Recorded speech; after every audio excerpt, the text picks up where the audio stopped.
จะสบายดีประธานขอต้อนรับประธานเข้าสู่บทเรียนที่10ใน EP 10/5ข้าพเจ้าจะมาสาธิตการปรับเนื้อในบทรายงาน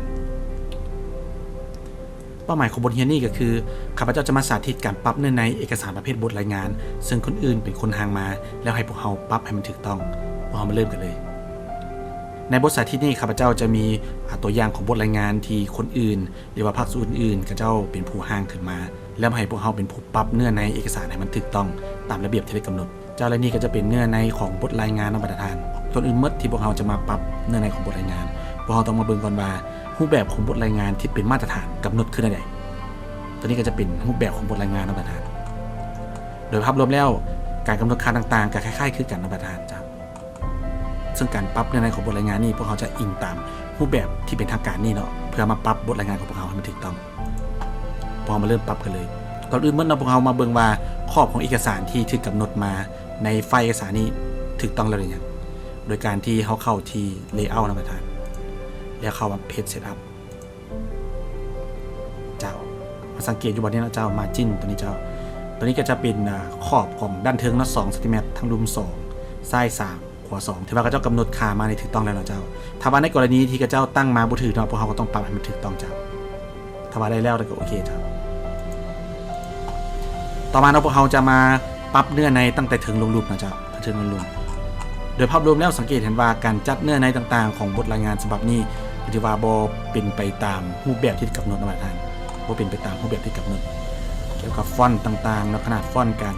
ระยะห่างต่างๆและขนาดขององค์ประกอบต่างๆประธานก็บ่เป็นระบบระเบียบเจ้าบ่เป็นระบบระเบียบตัวนี้ก็ยับเข้าไปพูดนะท่านตัวนี้ก็มียับวางติดนี่เจ้าบนนี้ก็เข้ามาจำพูดนะเจ้าพวกเขามาเริ่มกันเลยเจ้าก่อนอื่นพวกเขาจะมาปรับภาคส่วนนี้ก่อนนะเจ้าซื้อประเทศและคำขวัญของชาติท่าสีนั่นแหละเขาจะมาปรับค่าของมันก็คือขนาดจะเป็นขนาด12เข็มเจ้าอยู่ทางการเจ้าที่ว่าอยู่ทางการนะเจ้าเรามาปรับบนนี้เจ้าเรามาปรับการโลโก้เครื่องหมายสร้างนะเจ้าให้มันอยู่ระหว่างกลางหลังจากนั้นพวกเขาจะมาปรับค่าระยะห่างระหว่างกลางเครื่องหมายสร้างแล้วก็ซื้อประเทศเจ้าตามกำหนดเนาะจะเป็นค่าถ้าว่าเป็นซิงเกิลก็เป็น 0.5 ถ้าว่าเป็นค่า exactly ก็เป็น7เจ้าเขาปรับค่าอยู่นี่เจ้าเข้ามาที่เมนูโฮมเนาะพารากราฟเห็นว่าถ้าว่าเป็น exactly นะประธานจุดนี้กับเจ้ากำหนดอยู่ที่12เจ้าเขาจะปรับอยู่ที่7เจ้าให้มันถูกต้องก็โอเคเจ้าถือว่าได้แล้วเจ้าภาคส่วนนี้ถือว่าโอเคแล้วมาเบิ่งภาคส่วนต่อไปนะประธานภาคส่วนต่อไปจะเป็นภาคส่วนนี้เจ้าองค์การประกาศใช้เอกสารเลขที่แล้วก็สถานที่วันเดือนปีออกเอกสารตามกำหนดประธานตัวนี้มันจะลงแถวหนึ่งเจ้าลงแถวนึงเนาะลงอีกแถวนึงแล้วเขาก็มาปรับค่าเข้าสู่ปกติภาคส่วนนี้เราประธานจะสังเกตเห็นว่ากระเจ้าบ่ได้ใส่ตารางเราประธานกระเจ้าใส่แบบเคาะเอาดังนั้นเราจะสังเกตเห็นว่าวันนี้นะมันจะบ่เพียงกระเจ้าเคาะเอาสามารถเบิ่งจากตัวนี้เจ้าเห็นว่ากระเจ้าเคาะเอาซึ่งมันจะเห็นให้การปรับต่างๆนี่ยุ่งยากประธานเราจะใช้เทคนิคตารางเข้ามาซอยข้อมูลลวงตั้งเนาะ1 2ลวงนอน1 2 3เจ้าดังนั้นลวงตั้งเนาะตารางลวงตั้งนี่จะแมน2แล้วก็ลวงนอน3เจ้าหลังจากนั้นพอเขาก็จะเอาตัวนี้ขึ้นไปนะเจ้าคอนโทรลเขาจะใช้คีย์ลัดมาทานคอนโทรลอีกเจ้าแล้วมาวางนี่นะคอนโทรล V เจ้าคอนโทรลอีกเจ้าคอนโทรล V ตัวนี้คือกันอีกคอนโทรล V ภายหลังสำเร็จท่านประธานเท่ากับทาสีจุดนี้เนาะเพื่อว่าให้มันมาติดขอบฝาของมือเจ้าข้อนี้จะว่าสำเร็จแล้วเจ้าตารางพวกเขาจะปะเมียนก่อนนะเจ้าหลังจากที่เราห่างสำเร็จแล้วเขาจะออกมาเดียวต่อมาเราจะเป็นภาคส่วนของซื้อเอกสารนะประธานมันก็จะอยู่จากตัวนี้ลงแถวหนึ่งนะเจ้าตัวนี้แถวหนึ่งเนาะตัวนี้ก็อีกแถวหนึ่งเจ้าเราจะลบตัวเก่าออกก่อนนะเจ้าลบตัวเก่าออกก่อนแล้วก็ enter เจ้าจากนั้นเขาก็มาขอค่าปกติแต่ว่าภาคส่วนนี้ก็ถือว่าเรียบร้อยแล้วจ้ะต่อมาเราก็จะเป็นภาคส่วนเฮียนเรียงนะประธานตัวนี้ก็ว่าคือว่าติดกันเนาะปกติมันต้องเข็มหมดการแปลงนะประธานเขาก็จะบรรลิบตัวเก่าก็เนาะลิบค่าตัวเก่าออกหมดก่อนจ้ะตัวนี้ครับเนี่ยวางหนึ่งเนาะทาสีก่อนก็ได้จ้ะหลังจากนั้นเขาแท็บไป2เทื่อเนาะเพื่อว่าให้ได้ค่า 2.54 1 2จ้ะ1 2จ้ะเรียบร้อยแล้วเนาะต่อไปพวกเขาจะมาปรับเครื่องหมาย2จำเนาะให้มันซื้อเพียงกันเจ้าโดยการทาสีเนาะประธาน 3.5 ดับเบิลคลิกใส่เนาะมันจะตั้งค่า 3.4 เซตเมียนเนาะแล้วเราก็ลิฟต์ตัว 3.5 ออกหลังจากนั้นพวกเขาจะเอาเมาส์มาปาเมียนหน้าเครื่องหมาย2จ้ำเนาะแล้วกด Ctrl แท็บเจ้าทะลุเช่นเดียวกัน Ctrl แท็บเจ้าถือว่าเรียบร้อยแล้วเจ้าถือว่าในส่วนนี้ถือว่าสำเร็จแล้วนะท่านต่อมาจะเป็นภาคส่วนของบอทอิงนะท่านตัวนี้บอทอิงเนาะมันต้องลงมา1แถวเขาจะลบค่าตัวเก่าออกนะเจ้าลงมา1แถวนะสังเกตว่าบอทอิงกับเจ้ากับบอได้ใช้สัญลักษณ์แบบอัตโนมัตินะท่านมันก็จะเป็นอันนี้ระบบเพียงกันวิธีการง่ายๆเนาะคือเขาลบทิมเลยเจ้าลบค่าเก่าทิมมาเลยเอาเมาส์มาใส่ทั้งหน้าเนาะแล้วก็กดเครื่องหมายคลิกหน้าหรือว่าเครื่องหมายลบอยู่แป้นพิมพ์แล้วกดสเปซจะโอโต้อย่างเลยทะลุเสร็จเดียวกันหลังจากนั้นพวกเราจะมาปรับค่าต่างๆมันถึงต้องเนาะตัวนี้มันจะต้องเป็นยะวางจ้าบนนี้ตัวนี้ยะวางเช่นเดียวกันเนาะบนนี้กลุ่มเอกสารในประธานมันต้องไปอยู่น้ำกันจ้ากดแป้นพิมพ์ชิปข้างเมียนเนาะอยู่บนกลุ่มนี้แล้วก็กด enter จ้าหลังจากนั้นพวกเราจะมาเบิ่งความสมดุลของมันนะประธานเราเบิ่งอยู่ที่ข้อนะประธานเบิ่งแล้วมันก็ยังบ่ทันได้เพียงกันวิธีการก็คือเราจะทาสีนะประธานแล้วมากำหนดอยู่บนนี้จ้า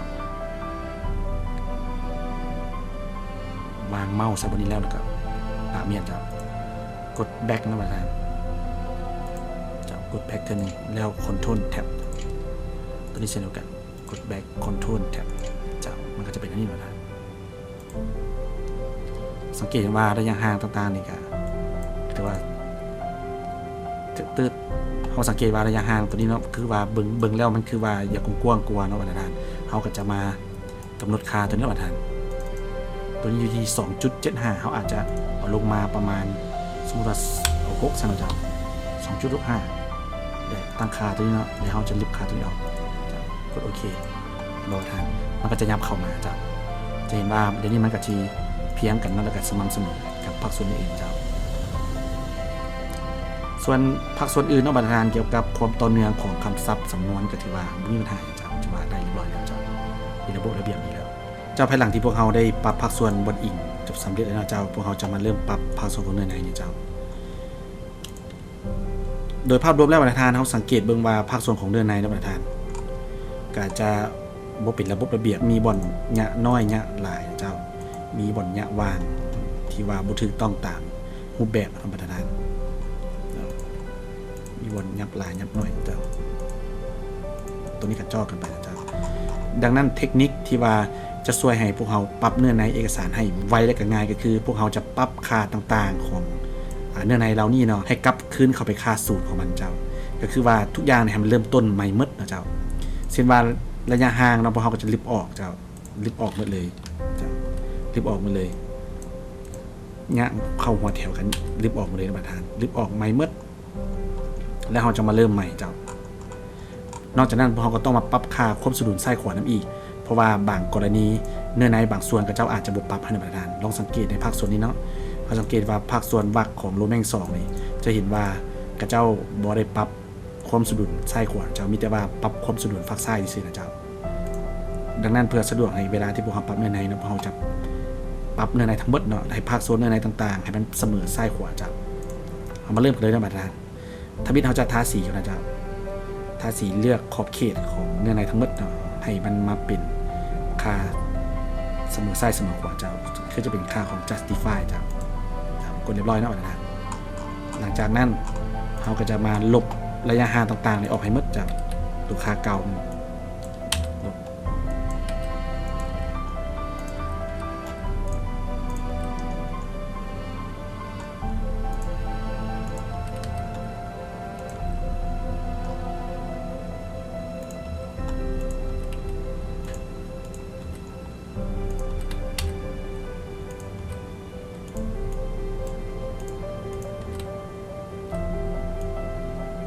เจ้าเพราะนี่พวกเขาก็ลบค่าต่างๆนี่ให้มันกลับไปที่ค่าสูตรเลยนะประธานหลังจากนั้นพวกเขาก็จะมาเริ่มการปรับให้มันถึงตามตัวนี้เจ้าตัวนี้พวกเขาก็จะยะเข้าไปเนาะหัวแถวนี่ยะเข้าไปให้มันได้ 1.27 เจ้าโดยการกดเข้าแท็บ1เจ้ากดเข้าแท็บ1แล้วมันก็จะเพียงกันอยู่บนนี้เลยเจ้าเพียงกันตัวนี้พวกเขาก็จะมาลงแถวบนนี้ประธานตัวนี้มันจะลงแถว1เจ้าแล้วเอามาปรับ เนื่องในความต่อเนื่องเนาะมาฮอดบนนี้เจ้าว่าด้วยกฎหมายว่าด้วยมันควรจะต่อเนื่องเจ้าเขาก็จะเอาด้วยนี่ขึ้นไปโดยการมาปรับค่าระยะห่างระหว่างขับซับสมมุติเราเริ่มอยู่ที่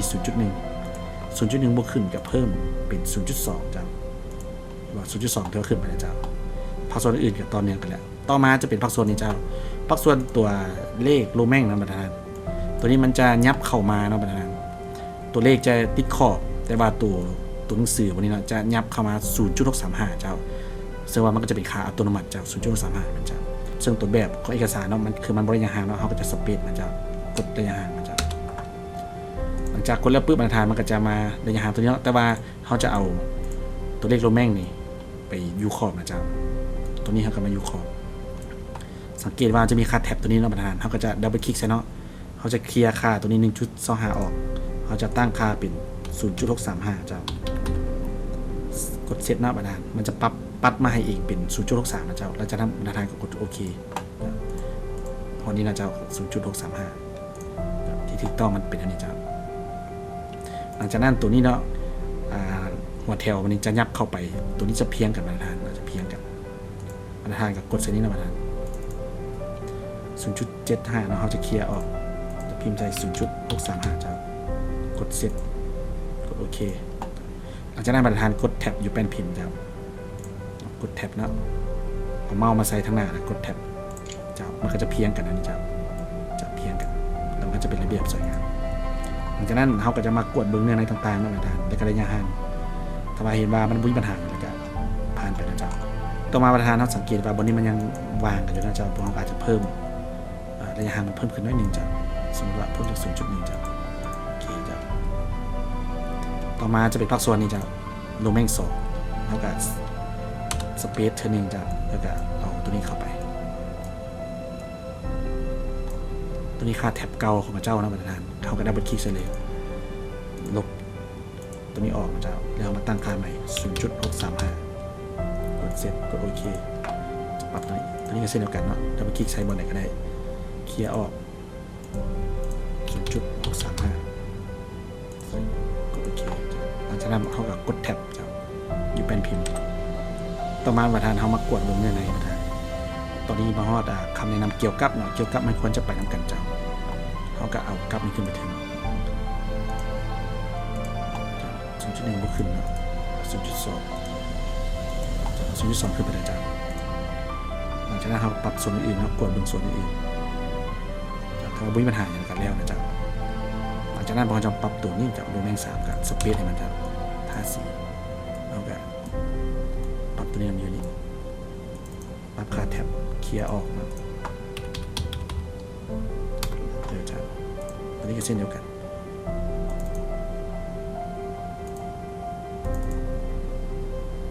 เคลียร์ออก 0.35 แล้วกดแท็บเจ้าสังเกตว่าเฮดถือนะมันจะเพียงกันแล้วก็เป็นระเบียบสวยงามเจ้าต่อมาจะเป็นภาคส่วนของตัวเลขประธานตัวเลขนี้นะมันจะมีทั้งหมด5ข้อนะเจ้าตัวนี้ก็มีวิธีการปรับหลายแบบเจ้าขึ้นกับเทคนิคของเขาเนาะแล้วก็เบิ่งตามความเป็นระเบียบสวยงามเจ้าซึ่งในตัวอย่างนี้ครับพระเจ้าจะปรับให้มันเพียงกันเลยนะเจ้าตัวหัวข้อของแต่ละตัวนี้ตัวหนังสือของแต่ละตัวนะประธานข้าพเจ้าจะปรับให้มันเป็นเพียงกันตัวนี้เนาะเพื่อว่าเบิ่งแล้วมันจะงามเป็นระบบระเบียบกระทาสีนะประธานเนาะทาสีทั้งหมดนี้แล้วเขามาปรับค่าตัวนี้มันค่าแท็บเดิมนะประธานเขาเอาออกเลยเนาะวิธีการออกก็คือบรรทัดกดใส่แล้วเลยก็กดเมาส์ลงลุมนะเจ้ามันจะหายไปเองนะเจ้าตัวนี้เขาจะปรับค่าตัวนี้นี่เป็น 0.635 เจ้าแล้วกดเซตเนาะแล้วกดโอเคเจ้า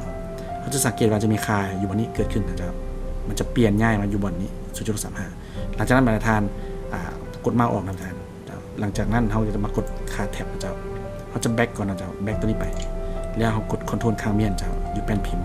แล้วกดแท็บโดยเอาเมาส์มาใส่บนทางหน้าบนกลางเนี่ยมาแล้วกดแท็บนะมันจะเพียงกันนะเจ้าตัวที่2ก็เช่นเดียวกันกดแบ็กคอนโทรลข้างเมียนแท็บเห็นตัวนี้ไปเรื่อยๆนะเจ้าจน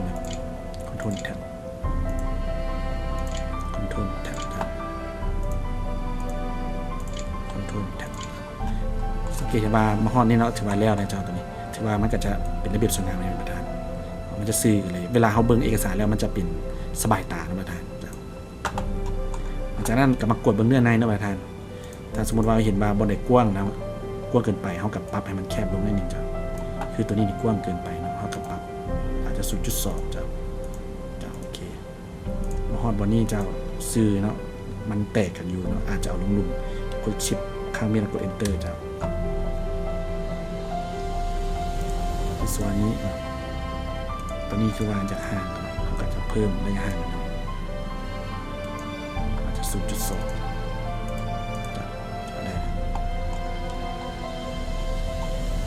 ต่อมาจะเป็นภาคส่วนนี้มาทางเนื้อในเนาะเนื้อในที่นอนอยู่ในหัวข้อนี้พวกเขาก็จะเอามันเพียงก่อนมาทาง 0.635 เพื่อให้มันสวยงามตัวนี้เนาะตัวนี้จะแท็บเดาเขาดึงออกตัวนี้ของเขาจะตั้งมาเป็น 0.5 เขาจะเคลียร์ออกเขาจะตั้งเป็น 0.635 จ้ะหลังจากนั้นก็ใส่กดแท็บอยู่เป็นพิมพ์จ้ะมันจะสึกเพียงกันได้เลยถือว่าห้องนี้ก็จะสำเร็จนะจ๊ะต่อมาเป็นโรแมงซีจ้ะ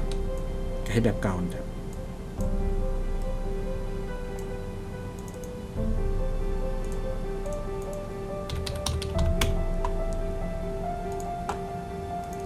ปรับค่าเป็น 0.35 กดแท็บจะเป็นพิมพ์จ้ะมันจะไม่กดความต่อเนื่องนะถือว่าทำมาได้แล้วกันแล้วนะต่อมาเราจะเปลี่ยนภาคส่วนคิดหน้านะท่านคิดหน้านี่ก็เขาอาจจะเฮ็ดขึ้นกับตัวเลขก็ได้เนาะให้มันเพียงกันเพื่อความสวยงามให้บรรทัดท่าสีนะจ๊ะคือตอนนี้นี่มันไม่ได้เป็นค่าเป็นออโต้เนาะเขาอาจจะเฮ็ดเป็นค่าออโต้ก็ได้เนาะเขาลบออกจ้ะลบออกดาวท่าสีทั้งหมดนี่นะท่านบนตัวคิดหน้าเนี่ยเนาะแล้วกดเมาส์ขวาแล้วประธานจะสังเกตบนนี้นะเขามาเข้าตัวบิวเลตนะเรียกตัวคิดหน้าจะเรียกคิดหน้าเรียกแล้วนะเขาก็จะมาปรับตัวนี้มันดึงมาหลังจากนั้นมากดแท็บบนไหนบนหนึ่งตัวนี้ 0.5 เนาะเขาเคลียร์ออกเขามาตั้งอยู่ที่ 0.635 จะกดเซตเนาะแล้วกดโอเคประธานมันจะปรับให้ออโต้เลยจะเพียงกันเลยจ้ะมาสังเกตบนนี้ประธานในกรณีนี้มันเป็นมีคำศัพท์ตัวเดียวแล้วตกมาเลยนะเจ้าเขาจะบอกให้มันเป็นอันนี้นะเจ้าอย่างน้อยก็ต้องมี2 พยางค์นะเจ้าเขาจะเอาต่อลงมาเจ้าดูกันกดชิปข้างเมียนกดแท็บเจ้าตัวนี้ก็จะลงมานะเจ้าหลังจากนั้นนอกนั่นนะเจ้าบอลบนนี้นะเจ้าเขากับตัวนี้ปรับค่าแท็บเนาะให้มันเหลืออยู่ที่ 0.635กดแท็บเข้าไปครับเพียงกันหลังจากนี้ก็เช่นเดียวกันนะ